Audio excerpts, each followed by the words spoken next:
અરે મારા સ્કૂલના ખાસ ભાઈબંધના લગ્ન આવે છે તો મારે જવું પડશે એના લગ્નમાં. ક્યારે છે? જઈ આવીશું, બીજું તો શું. જઈ આવીશું નહીં, જઈ આવીશ. મારે એકલાને જવાનું છે. કેમ એકલા એટલે? તમારે એકલું જવાનું હોય ને તો હું તમને જવા દેવાની નહીં. અરે પણ બધા લઠ્ઠા જવાના છીએ, ત્યાં આવીને તારે શું કામ છે? તો પછી અમારા લઠ્ઠીઓના લગ્નમાં કેમ હેડે આવો છો? શરમ વરમ મૂકીને જોડે આવી જ જવાનું નહીં? ત્યાં તો આવવું પડે મારે. પાછું તમારા બહેરાઓને તો ખોટું લાગી જાય ને બહુ, એટલે અમારા મિત્રોને આવું કશું ના હોય. અમે એકલા જઈએ ને તોય રાજી. અમાર બેનપણીઓ પણ કે તમારા વગર પૈણ્યા વગરની રહી જવાની હતી તો જોડે આવો છો. હવેથી મારે નહીં આવું. તારી રીતે તારી બેનપણીના લગ્નમાં જઈ આવવાનું, હું મારા રીતે મારા ભાઈબંધના લગ્નમાં જઈ આવી. હા વાંધો નહીં, પણ આ વખતે તમે મારા બેનપણીના ત્યાં નતા લઈ ગયા ને એટલે તમારે નહીં જવાનું. પણ આ વખત તો જવા દે, પેલાને ખોટું લાગશે. હવેથી હું તારી બેનપણીના ત્યાં નહીં આવું બસ.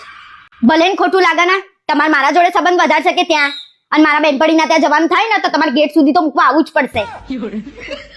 આને તો જબરી સજા આપી, જમવાની ડીશ લેવાની પણ જમવાનું નહીં.